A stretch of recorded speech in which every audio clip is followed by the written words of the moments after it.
जिजाऊचे गुणगान जी जी, गात जिजाऊचे गुणगान जी जी, देऊन शुभ शिक्षण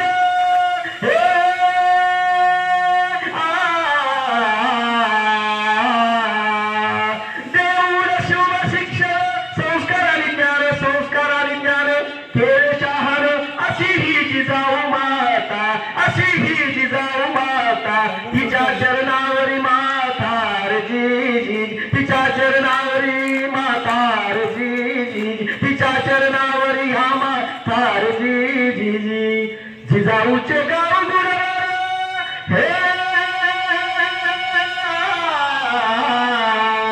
जिजाऊचे गाव गुणगान, गाव गुणगान, घेऊ तिचे ज्ञान, घेऊ तिचे ज्ञान, घेऊ तिचे ज्ञान, आणि या जिजाऊचा संस्कार आमच्या जीवनामध्ये आपण घ्यावा. जिजाऊंनी शिवरायांवर केलेले संस्कार आज शिक्षण भरपूर मिळत आहे, पण तो संस्काराचा अभाव होताना दिसत आहे. त्यामुळे या देशातल्या अनेक जिजाऊवर अनेक प्रकरण घडत असताना दिसत आहेत, आणि म्हणून मुलींनी सुद्धा जिजाऊसारखं गंभीर झालं पाहिजे आणि आपले ध्येय या ठिकाणी गाठले पाहिजेत. आणि स्वामी विवेकानंदांनी सुद्धा, ज्यांनी आस्तिक म्हणजे काय, ज्याचा स्वतःवर विश्वास आहे त्याला आस्तिक म्हटलेला आहे, आणि ज्याचा स्वतःवर विश्वास नाही त्याला नास्तिक म्हटलेला आहे.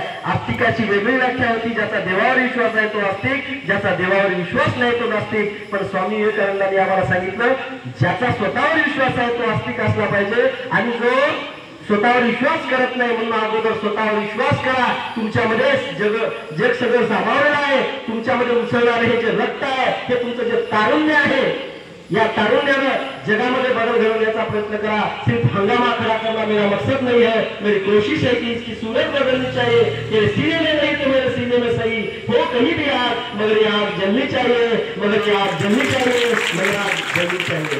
या ठिकाणी एवढंच या ठिकाणी बोलतो, आणि मला आयोजकांनी ही संधी दिली त्याबद्दल त्यांचे आभार मानतो, आणि माझ्या वाणीला पूर्ण विराम देतो.